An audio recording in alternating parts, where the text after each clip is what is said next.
जय हिंद दोस्तों। आप सबका सरे पाठशाला में स्वागत है। और हम लोग आज पढ़ेंगे जीके। और जीके में हम लोग पढ़ेंगे इस्लाम धर्म के बारे में। इससे जुड़ा हुआ जितना सारा महत्वपूर्ण फैक्ट बनता है, जितना सारा जीके जीएस बनता है, उन सब चीजों को हम लोग जानने का प्रयास करेंगे ताकि आप लोग के एग्जाम में एक भी क्वेश्चन यहाँ से ना छूटे। यदि आप लोग चैनल में नए हैं तो चैनल को सब्सक्राइब कर लीजिए। और इससे पहले जो महत्वपूर्ण वीडियो था आपका बौद्ध धर्म और जैन धर्म से जुड़ा हुआ, उसका जो है लिंक आपका डिस्क्रिप्शन दे दिया जाएगा, वहां से आप उसके बारे में देख सकते हैं या फिर वहां का नोट्स आप बना सकते हैं वहां से।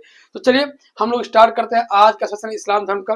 तो सबसे पहले समझिए कि इस्लाम धर्म के संस्थापक कौन थे। तो हजरत मोहम्मद साहब जो थे इस्लाम धर्म के संस्थापक थे।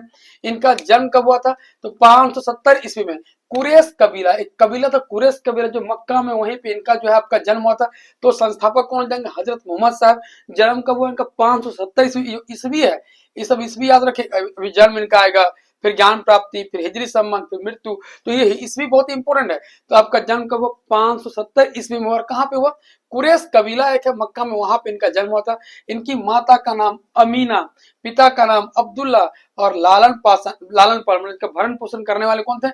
अबू तालिब जो है इनका जो लालन पालन किया था। और इनका विवाह खदीजा नाम की एक विधवा से होता है।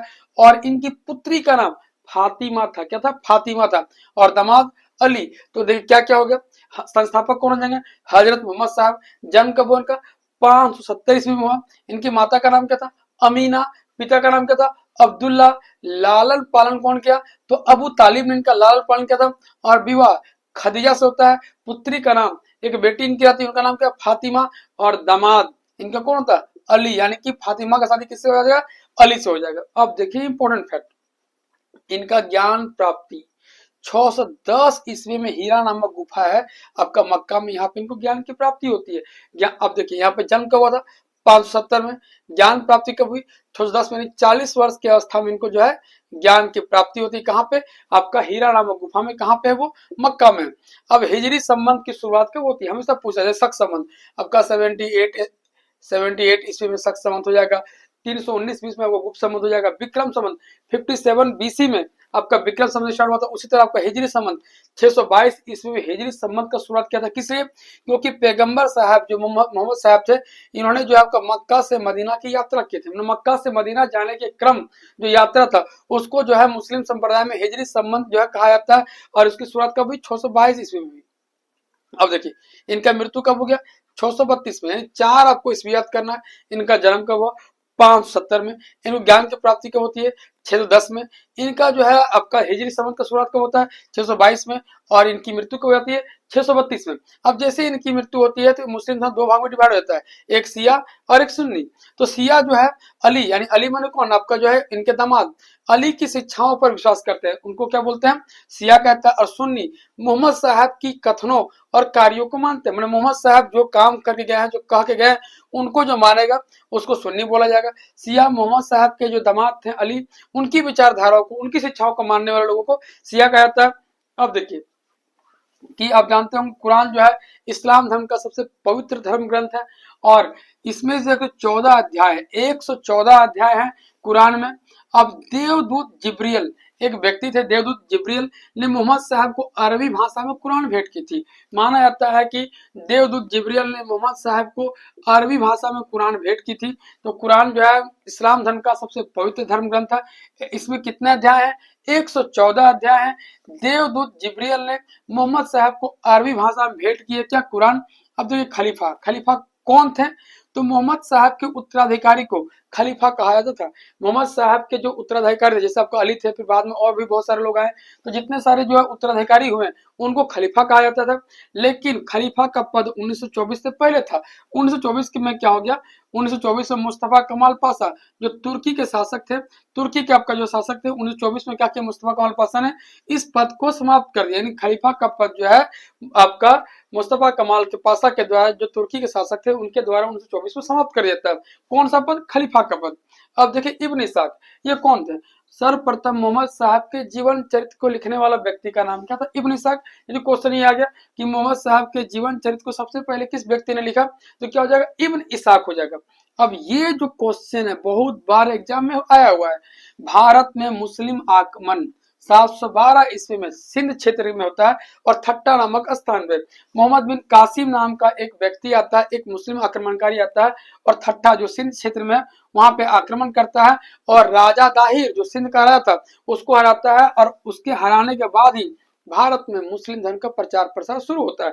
या बोल सकते हैं कि उसके आने के बाद, मोहम्मद बिन कासिम के आने के बाद ही जो है आपका भारत में अब सिंध क्षेत्र में सबसे पहले जो है मुस्लिम का आगमन होता है, मुस्लिम धर्म का। अब देखिए मुस्लिम जो है आपका या फिर इस्लाम धर्म से जुड़े हुए महत्वपूर्ण त्योहार या मुसलमानों के द्वारा मनाए जाने वाले महत्वपूर्ण त्योहार 4 त्योहार है, ईद उल जुहा, ईद उल फितर, मुहर्रम और शब-ए बारात। देखिए ईद उल जुहा क्या है?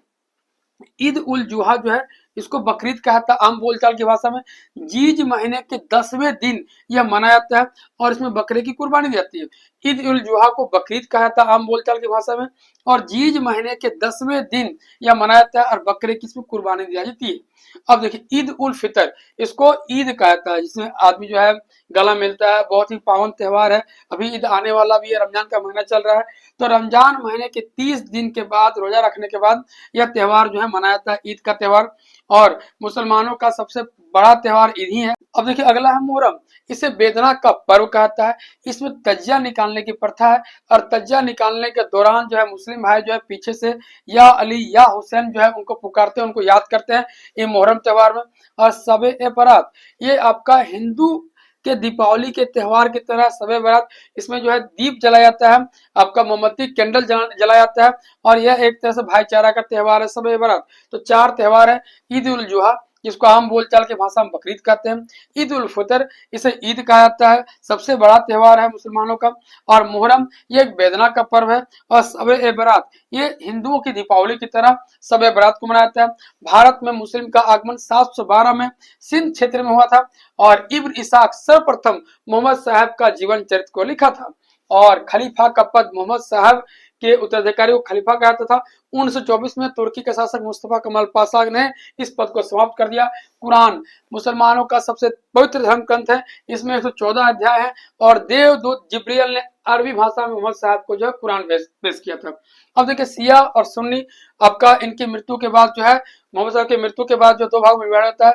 शिया जो है अली लोग जो है अली की शिक्षाओं को विश्वास करते हैं और सुन्नी मोहम्मद साहब के कथनों और कार्यों को मानते हैं। अब देखिए यहाँ एक चीज आपका किबला, ये बड़ी इंपॉर्टेंट है। किबला है क्या?